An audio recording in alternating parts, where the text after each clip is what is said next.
Students, normal reaction पर जो हमारे पास क्वेश्चन है वो है question based on motion of bodies in contact. Contact में रहते हुए दो बॉडीज अगर मूव कर रही हैं तो उस पर बेस्ड नॉर्मल रिएक्शन के क्वेश्चंस कैसे होते हैं, आइए डिस्कस करते हैं। क्वेश्चन दिया है, two blocks of masses 2 kg and 5 kg are in contact on a frictionless surface or table. A horizontal force F is equal to 35 Newton is applied to small m, जिसकी value question में 2 kg दी है, यानी कि इस body पर हमने force apply किया है एज शोन। आगे बोला जा रहा है find the force of contact between the blocks. बच्चों, इस क्वेश्चन को समझने के पहले कॉन्सेप्ट्स क्लियर कर लेने चाहिए। सबसे पहली चीज कि यहां पर जो क्वेश्चन में सरफेस दी है वो कैसी दी गई है, स्मूथ। और क्वेश्चन में बोला गया है कि 35 न्यूटन जो है वो हम लोगों ने फोर्स लगाया है, और आप देख पा रहे हैं कि ये फोर्स कैसा है, पुशिंग। इसका अपना एक रीजन है। देखिए, बिकॉज ऑफ दिस फोर्स ये दोनों बॉडीज कांटेक्ट में रहते हुए आगे की तरफ एक्सेलरेट होगी। इमेजिन कीजिए, मैंने बोला कि इस पर जो इस तरह के क्वेश्चन में जो नेट फोर्स होना चाहिए वो पुशिंग होना चाहिए, क्योंकि जब हम लोग पुशिंग फोर्स लगाएंगे तो ही ये दोनों ब्लॉक कांटेक्ट में रखते हुए साथ में चलेंगे। क्योंकि अगर मैंने मान लीजिए 2 kg पे पुल करने वाला फोर्स लगा दिया होता तो 2 kg मेरे फोर्स की वजह से आगे आ जाता, 5 kg वहीं की वहीं रुका रहता। तो इसका मतलब यह हुआ कि इस तरह के क्वेश्चन में जो नेट फोर्स हम लोग ऑब्जर्व करेंगे वो कैसे होंगे, पुशेज। बच्चों, एक चीज और आंसर दीजिए कि 2 kg पे मैंने 35 न्यूटन का फोर्स लगाया है, तो मैं एग्री करता हूं कि 35 न्यूटन 2 kg किसकी वजह से चला, 35 न्यूटन की वजह से। तो बच्चों, 5 kg पे तो 35 न्यूटन वर्क ही नहीं कर रहा है, तो फिर 5 kg को किसने चलाया है, ये एक क्वेश्चन होता है जो बच्चे जनरली पूछते हैं। That is a normal force. बिल्कुल। तो 2 kg और 5 kg यहां पर आप देख रहे हैं कांटेक्ट में है, एंड बिकॉज ऑफ कांटेक्ट ये दोनों एक दूसरे पे क्या लगा रहे हैं, नॉर्मल। तो 5 kg जो चल रहा है वो बिकॉज ऑफ नॉर्मल रिएक्शन वो आगे की तरफ उसको मूव करा रहा है। तो बच्चों, बढ़ते हैं, इस क्वेश्चन को सॉल्व करते हैं। कैसे क्या करना है बच्चों, ऐसे क्वेश्चन को सॉल्व करने के लिए या अब से जो हमारे पास क्वेश्चंस आएंगे उनको सॉल्व करने के लिए हम बात करेंगे free body diagram. Free body diagram एक हेल्पिंग टूल है जिसकी हेल्प से क्वेश्चंस बड़े आसान हो जाते हैं, और अगर आपने फ्री बॉडी डायग्राम सही तरह से बना लिया है तो मानकर चलिए क्वेश्चन का आधे से ज्यादा पार्ट हम लोग सॉल्व कर चुके हैं। तो देखिए, फ्री बॉडी डायग्राम्स होते क्या है। फ्री बॉडी डायग्राम में हम लोग क्वेश्चन में जिस पर्टिकुलर बॉडी को कंसीडर कर रहे हैं, जैसे कि मान लीजिए मैंने कंसीडर किया 2 kg और यहां पर मैंने कंसीडर किया 5 kg। मैंने आपसे बोला कि फ्री बॉडी डायग्राम में हमें क्या करना होता है कि गिवन क्वेश्चन में हम जिस पर्टिकुलर बॉडी को कंसीडर कर रहे हैं उस बॉडी को अलग से निकालकर उसका डायग्राम ड्रॉ कर लेते हैं, और इस बॉडी पर कितने पॉसिबल फोर्सेस वहां पर हैं उन सबको हम लोगों को इस बॉडी पर शो कर देना होता है, और साथ में इसके एक्सेलरेशन की डायरेक्शन। तो देखिए, एक्सेलरेशन की डायरेक्शन तो पहले ही समझ में आ गई है हमें कि 2 kg और 5 kg दोनों पे एक्सेलरेशन कहां होगा, फॉरवर्ड। तो जैसा मैंने बोला कि जो पर्टिकुलर बॉडी हम सॉल्व कर रहे हैं उसको अलग से निकालकर उस पर सभी फोर्सेस मार्क कर लीजिए। तो बच्चों बताइए कि 2 kg पर टोटल फोर्सेस कितने हैं। स्टार्ट करते हैं हम लोग। Total number of forces are 4। तो अगर आगे की तरफ इस पर देखें तो कौन सा फोर्स लग रहा है, 35 न्यूटन, जो कि क्वेश्चन में गिवन है। बच्चों, इस पे अर्थ एक फोर्स लगा रही होगी, कौन सा, mg, जिसकी वैल्यू होगी 20 न्यूटन। तो यहां मैं लिख देता हूं mg। इसके बाद अगर हम लोग बात करें तो ऑब्जर्व कीजिए कि ये 2 kg और ये सरफेस आपस में कांटेक्ट में है, तो ये सरफेस अगर हॉरिजॉन्टल है तो इस पर नॉर्मल रिएक्शन कैसा लगाएगी, सरफेस के परपेंडिकुलर यानी कि वर्टिकल, यानी कि नॉर्मल रिएक्शन यहां लग रहा होगा कुछ इस तरह से, जिसको मैंने मार्क कर दिया N1। बच्चों, एक फोर्स और है जो इस पर लग रहा है, जैसा हम लोग बात कर चुके हैं कि ये दोनों भी आपस में कांटेक्ट में है। तो बच्चों, अगर इन दोनों के बीच में कांटेक्ट है तो कांटेक्ट कैसा है, वर्टिकल सरफेसेस में, तो नॉर्मल रिएक्शन कैसा लगेगा, वर्टिकल सरफेस के परपेंडिकुलर। तो इसका मतलब 2 kg और 5 kg आपस में फोर्स लगा रहे हैं, और वो भी क्या है, normal reaction because of contact. बच्चों, सोच के देखिए कि 5 kg आगे की तरफ चल रहा है, किसकी वजह से, कांटेक्ट होने की वजह से, नॉर्मल रिएक्शन की वजह से। तो 2 kg 5 kg को आगे पुश कर रहा है, तो 5 kg 2 kg को कहां पुश करेगा, पीछे, because to every action there is an equal and opposite reaction. तो ऑब्जर्व कीजिए कि 2 और 5 के बीच में नॉर्मल रिएक्शन लग रहा है, और इस बार मैं उसको स्मॉल f से डिनोट कर रहा हूं, और मैंने इसका कारण यह रखा कि हम लोग n ऑलरेडी यूज कर चुके हैं, तो अननेसेसरी बहुत सारे n में कंफ्यूजन ना हो जाए इसलिए हमने f से डिनोट कर दिया। ये अपनी चॉइस है, अपने को तो आंसर में मैग्नीट्यूड निकालना है। अब बच्चों देखिए 5 kg पर बात करते हैं। तो 35 न्यूटन 5 केजी पर काम नहीं कर रहा है बिकॉज उस पर वो डायरेक्टली काम नहीं किया है। तो देखिए 5 केजी पर अर्थ ने जो फोर्स लगाया वो होगा mg, कैपिटल mg, जो कि इसका मास का डिनोट हमने किया है कैपिटल M से। यहां भी कांटेक्ट है तो ये सरफेस 5 केजी पे भी नॉर्मल लगा रही होगी। ये मैंने n1 रख दिया तो इसको मैं बोल देता हूं n2। अब 35 तो इस पर लग ही नहीं रहा है तो फिर ये आगे क्यों चल रहा है, तो बात पहले ही हो चुकी है कि 5 ने 2 पे नॉर्मल लगाया पीछे, तो 2 भी 5 पे नॉर्मल लगाएगा आगे। तो ऑब्जर्व कीजिए 5 केजी आगे जा रहा है, उसका रीजन हमें पता चल चुका है। तो देखिए हम लोग इसका डिस्कशन रॉकेट प्रोपल्शन के पहले वाले सेक्शन में ही कर चुके हैं कि अब इक्वेशंस कैसे बनानी है। देखिए यहां पर इक्वेशन होगी F net is equal to ma, और यहां भी वही equation F net is equal to ma। बच्चों बताइए कि अगर आगे की तरफ एक्सेलरेशन है तो इसका मतलब हुआ वर्टिकल रेस्ट है, और वर्टिकल रेस्ट है मतलब वर्टिकल फोर्सेस आपस में एक दूसरे को बैलेंस कर रहे हैं। तो देखिए बच्चों आसान हो गया ना फ्री बॉडी डायग्राम से क्वेश्चन को सॉल्व करना। अब देखिए एक्सेलरेशन आगे है तो बताइए 35 और स्मॉल f में कौन डोमिनेट कर रहा होगा, ऑब्वियस सी बात है 35 है। तो हमारे पास इक्वेशन होगी greater force minus smaller force is equal to mass into acceleration, equation number first. इसी तरह से ऑब्जर्व कीजिए 5 केजी पे ये दोनों कैंसिल हो चुके हैं, तो अब जो फोर्स जिसकी वजह से ये एक्सेलरेट होगा वो कौन सा होगा, स्मॉल f, मास है 5 into acceleration, equation number second.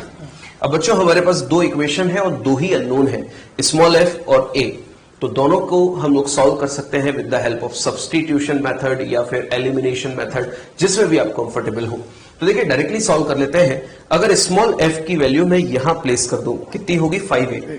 5a को मैं माइनस का 5a मैं अगर इधर ले जाऊं तो ये 2a के साथ ऐड होके हो गया 7a। तो देखिए अगर मैं इसको यहां पर डायरेक्टली प्लेस कर दूं तो सॉल्व करने के बाद 35 इज इक्वल टू 7a, और एक्सेलरेशन कितना आ जाएगा 5 मीटर पर सेकेंड स्क्वायर। ये वैल्यू आ गई एक्सेलरेशन की। बिल्कुल।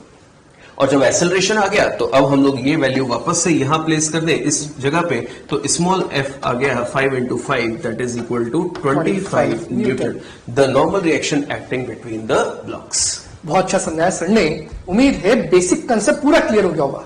पर क्या अपन इसको और आसान मेथड से देखते हैं कि हवा में अगर क्वेश्चन सॉल्व करना हो, सिर्फ क्वेश्चन देखा और आंसर टिक करना है, तो उसके लिए क्या कर सकते हैं। तो देखिए अगर मैं इस पूरे को एक सिस्टम मान लेता हूं, इस पूरे को मैं एक सिस्टम मान लेता हूं, तो उस केस में क्या होगा। तो देखिए यहां पर ये 2 kg का ब्लॉक जैसा पहले वाले सिस्टम में था, और ये 5 kg का ब्लॉक, और फोर्स लग रहा था 35 न्यूटन। अपने को बताना है कि दोनों के बीच में कांटेक्ट फोर्स कितना है। तो पहला अजम्पशन, इस पूरे को एक सिस्टम मान लो, सिस्टम मान लो, अगर टोटल मास कितना हो जाएगा 7 kg, तो 7 kg हो गया तो मैं बोलूंगा अगेन वही equation F net equals to ma। F net is 35 because अब जितने भी फोर्सेस इस पूरे सिस्टम के अंदर लग रहे हैं वो सब इंटरनल फोर्सेस हो गए, तो net force is external force that is 35 is equal to total mass 7 into a equals to 5 metre पर सेकेंड स्क्वायर। यहां से इतनी सी बात समझ में आ गई कि इन दोनों ब्लॉक का जो एक्सेलरेशन है वो सेम डायरेक्शन में 5 मीटर पर सेकेंड स्क्वायर है। इसका मतलब ये भी राइट साइड जाएगा, ये भी राइट साइड जाएगा, और दोनों का एक्सेलरेशन होगा 5 मीटर पर सेकेंड स्क्वायर। जैसा कि सर ने आपको समझाया था कि ये वाला जो 5 kg है ये किसके कारण चल रहा है, पुशिंग फोर्स के कारण, जो कहां से क्रिएट हुआ, action reaction pair between both the blocks that is normal force. तो क्या उसका जो FBD आपने बनाया था वो ऐसा कुछ था 5 kg, यहां पर सर ने इसको स्मॉल f से नोट करा था, और इसका एक्सेलरेशन अपने पास आ ही चुका है दैट इज 5 मीटर पर सेकेंड स्क्वायर। तो अगर मैं f निकालना चाहता हूं तो मैं इस ब्लॉक के लिए क्या इक्वेशन लिखूंगा, F net equals to ma। F net की value f, because vertical forces cancel हो चुके हैं, तो F is equal to 5 into acceleration, और एक्सेलरेशन की वैल्यू कितनी वापस 5, तो F is equals to 5 into 5 which is equals to 25 newton. अब बच्चा एक बात को समझना, अगर जब भी ये सिस्टम है, ये तो मैंने पूरा लिखा, अगर मन में सॉल्व करना तो क्या करोगे, सिस्टम लिया, एक्सेलरेशन निकाला, एक्सेलरेशन चेक करो कौन से ब्लॉक्स के बीच का नॉर्मल फोर्स पूछा गया है, और उस ब्लॉक्स के बीच में जो नॉर्मल फोर्स है वो किसके द्वारा क्रिएट करा गया, या उसको अकेले को ब्लॉक को कंसीडर करें तो मन में एफबीडी बनाओ। एफबीडी बनाएंगे तो ऐसा कुछ बनेगा, फिर आप क्या लिखोगे, F इक्वल टू ma, और वहां से आपके पास नॉर्मल फोर्स आ जाएगी, that is small f which is equal to 25 Newton.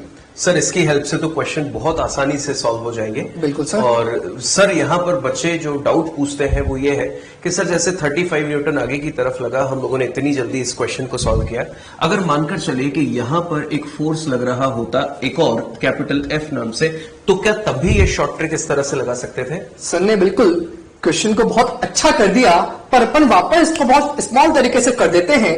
तो देखो, अगर यहां पर एक और फोर्स लग गया तो वापस पूरा सिस्टम लो। मन में क्या इक्वेशन चलेगी कि टोटल एक्सटर्नल फोर्स, बेटा वर्टिकल देखते ही नहीं है, हॉरिजॉन्टल वाले फोर्स कितने हैं, 35 माइनस F। तो अगर ये F कैसा हो, छोटा हो, किससे, 35 से, तो अपन क्या लिख देंगे, F net is again equal to total mass into acceleration। F net 35 minus F, considering 35 is more than capital F, तो 35 minus F is equal to 7 into A। तो ये तो अपने यहां से क्या जाएगा, एक्सेलरेशन। एक्सेलरेशन कितना आएगा, 35 माइनस F अपॉन 7। ये तो अपना एक्सेलरेशन आ गया। अब क्योंकि सर ने अपने से क्या पूछा कि कॉन्टेक्टिंग फोर्स अब क्या होगा, तो वापस ये एफबीडी देखो, क्या अभी एफबीडी सही है या गलत है? गलत है, क्योंकि यहां पर एक और फोर्स आ चुका है, दैट इज कैपिटल F। तो इसके अंदर क्या करेक्शन आएंगे, इसके अंदर करेक्शन आएगा कि अब ये जो 5 kg का ऑब्जेक्ट है, ये नॉर्मल फोर्स स्मॉल f तो लग ही रहा है, साथ में एक्सटर्नल फोर्स कैपिटल F इसके ऊपर और आ गया। तो अब मैं इसकी इक्वेशन क्या लिखूंगा, एक्सेलरेशन आगे ही है, तो लिखूंगा F minus F that is net force which is equal to 5 into A। और बेटा ये जो A की वैल्यू उठा के यहां रख देंगे तो अपने को स्मॉल f की वैल्यू मिल जाएगी। बहुत बढ़िया सर, इसकी हेल्प से हम लोग क्वेश्चन को जल्दी से जल्दी सॉल्व कर सकते हैं। स्टूडेंट्स, यहां पर एक और बात मैं आपके सामने रखना चाहूंगा, जब भी हम लोग सिस्टम लेते हैं तो सिर्फ नेट एक्सटर्नल फोर्स लेते हैं, क्योंकि ये बात हम लोग न्यूटन के थर्ड लॉ के एक्सप्लेनेशन में बात कर चुके हैं कि जब भी हम लोग सिस्टम लेंगे तो नेट इंटरनल फोर्स का जो सम आया था वो कितना आया था, 0। और जब हम लोग इंडिविजुअल बॉडी ले रहे थे तो फिर हमारे पास जो नेट फोर्स या एक्शन रिएक्शन पेयर होते हैं वो एक दूसरे को कैंसिल नहीं कर रहे थे। दैट्स वाई हम लोगों ने एफबीडी में उनको कंसीडर किया था, और सिस्टम में लेने के बाद सिर्फ एक्सटर्नल फोर्स कंसीडर करते हैं। बिल्कुल। तो जैसे सर ने आपको शॉर्ट ट्रिक सिखाई है, वो शॉर्ट ट्रिक को यूज करते हैं और अपने पास नया क्वेश्चन क्या है उस पर डिस्कशन करते हैं। 3 blocks A, B and C of masses 4, 2 and 1 kg respectively are in contact on a frictionless surface as shown. If a force of 14 Newton is applied on the 4 kg block, then the contact force between A and B is।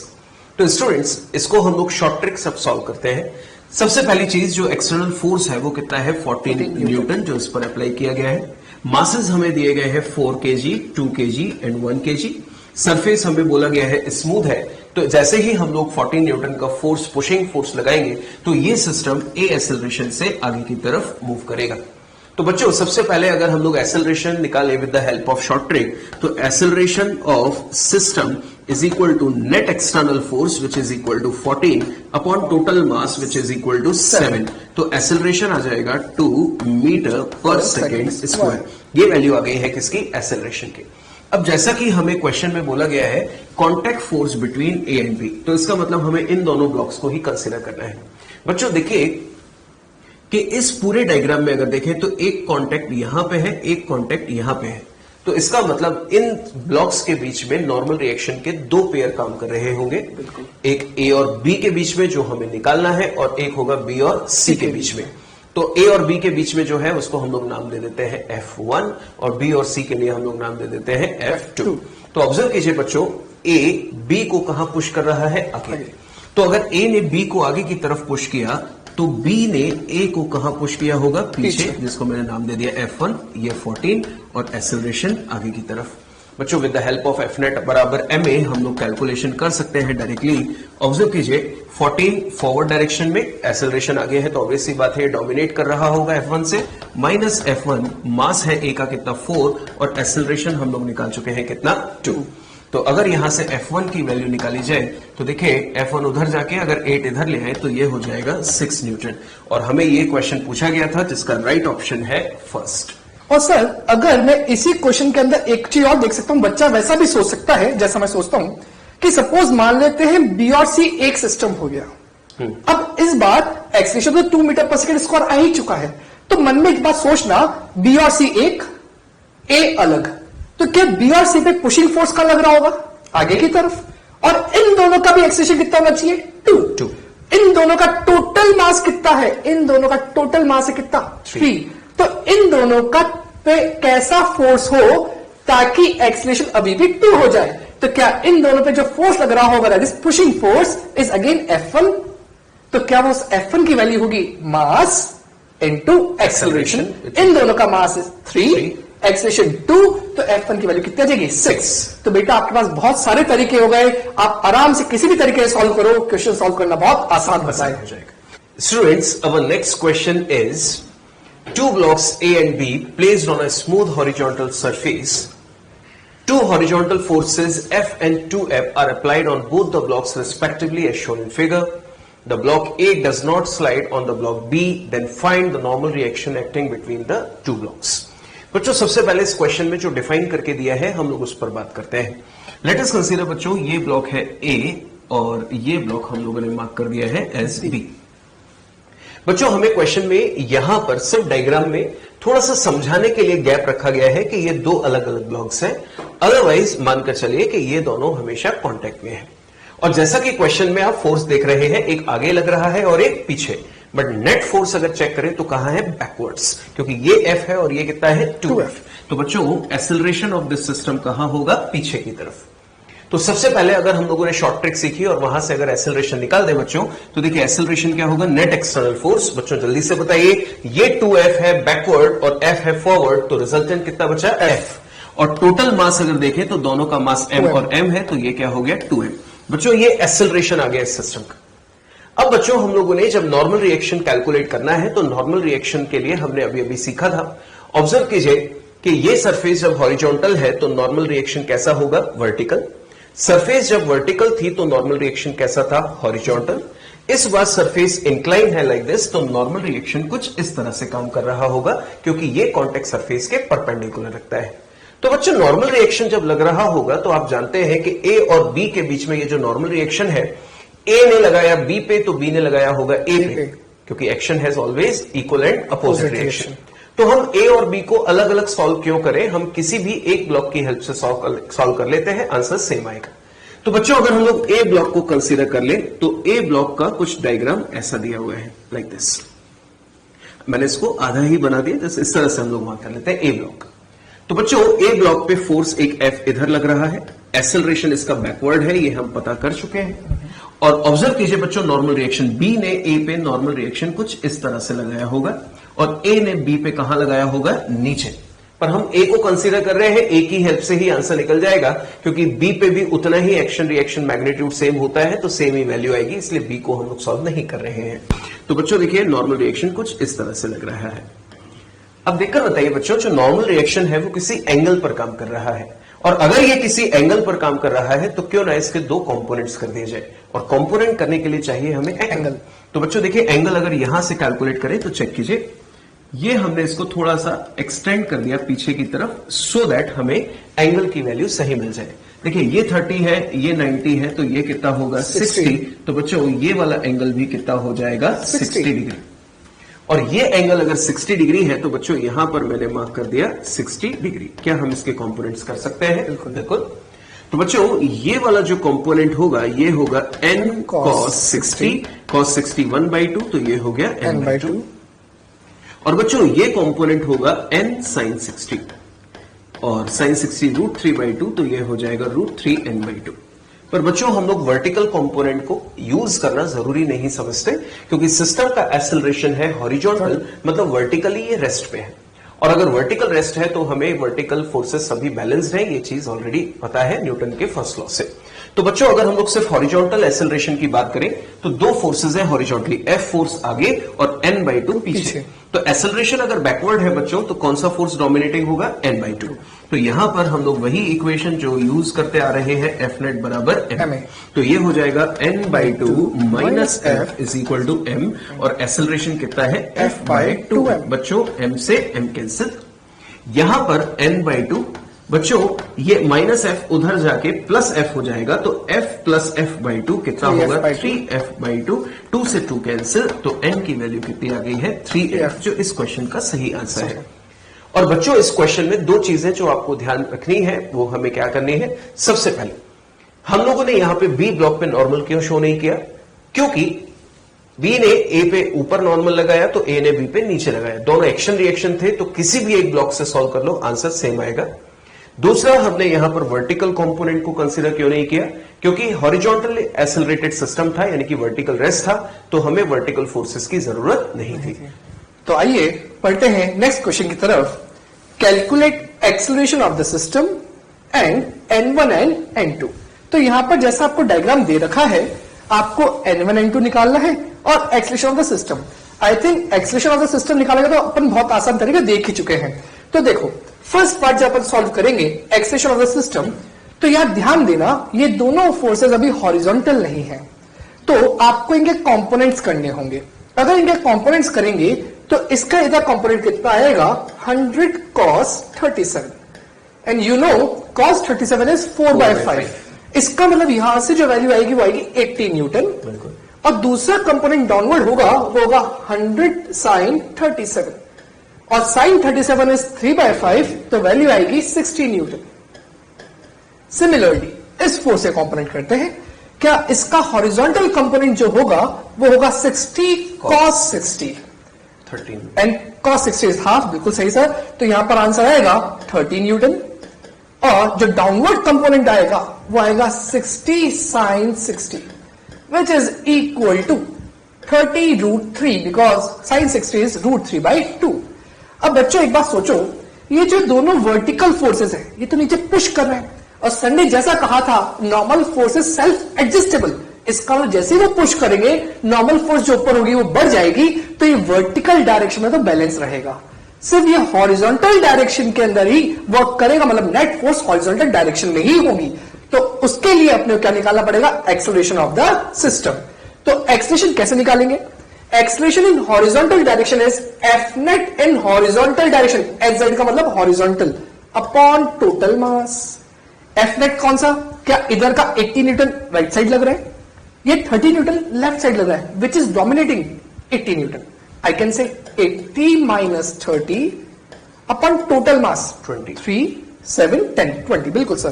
तो answer है 20। तो क्या यहां से हो गया 50 upon 20, which is equal to 5 by 2 metre पर second square, और which is also equal to 2.5 metre पर second square towards right side, because जो डोमिनेटिंग फोर्स है वो कहां है, राइट साइड 80 न्यूटन की तरफ। और नेक्स्ट है n1 एंड n2। अगर मैं n1 और n2 की बात करता हूं तो वापस एक ही चीज सोचो, मन में करना है तो आप उन ब्लॉक्स को कंसीडर करो जिसपे n1 अकेला लग रहा है और n2 किसी और पे अकेला लग रहा है। तो जैसे सर ने बहुत अच्छी तरह आपको एफबीडी सिखाया था, तो क्या 3 न्यूटन पर या 3 kg पर कैसे एफबीडी बनेगा, यहां लग रहा होगा 80, इस बार बेटा मैं डायरेक्टली 80 लिख रहा हूं। क्या 7 kg 3 kg को इधर पुश करेगा नॉर्मल फोर्स, तो इसको लिख दिया अपन ने n1। सिमिलरली 7 kg वाले पर n1 equal and opposite direction लेगा n1। अगर बात करें 10 kg की, तो 10 kg पर 7 kg वाला इसको इधर पुश करेगा, because net acceleration right side है, तो यहां पर लग गया n2, और एक्शन रिएक्शन पेयर के कारण वापस अपोजिट एक्शन में 7 kg पे लग गया n2। तो बच्चों अपने को n1 n2 दोनों निकालने हैं, तो क्यों अपन 7 kg को कंसीडर करें, क्या अपन n1 तो यहां से निकाल सकते हैं और n2 यहां से निकाल सकते हैं ताकि अपना आसान से आसान आ जाए, पर क्या इस वाले ब्लॉक पर अपन ने एक फोर्स और नहीं लिखा, that is equal to 30 newton. तो देखो मैं क्या लिख रहा हूं, यहां पर इनका एक्सेलरेशन कितना था, a बराबर 5/2 या फिर 2.5 मीटर पर सेकेंड स्क्वायर। इसका भी सेम था, इसका भी सेम होगा, एक्सेलरेशन बराबर 2.5 मीटर पर सेकेंड स्क्वायर। तो इसकी इक्वेशन क्या लिखेंगे, F net equal to ma, net acceleration right side, 80 कैसा होगा, डोमिनेटिंग, तो 80 minus n1 is equals to 3 into acceleration। कितना हो जाएगा, 3 2.5 7.5 और 7.5 माइनस 80 क्या मिल जाएगा N1, तो अपने पास आ जाएगा N1 equals to 72.5 Newton. Similarly N2 यहां से निकाल सकते हैं, तो क्या लिखेंगे, राइट साइड एक्सेलरेशन है, N2 डोमिनेटिंग होगा, तो N2 minus 30 equals to 10 into acceleration 2.5, तो N2 इक्वल्स टू, क्या ये माइनस 30 है, ये 2.5 इंटू 10 25, 30 इधर आ जाएगा, तो कितनी वैल्यू जाएगी 55 न्यूटन। तो ये दोनों आपके रिक्वायर्ड आंसर्स हैं।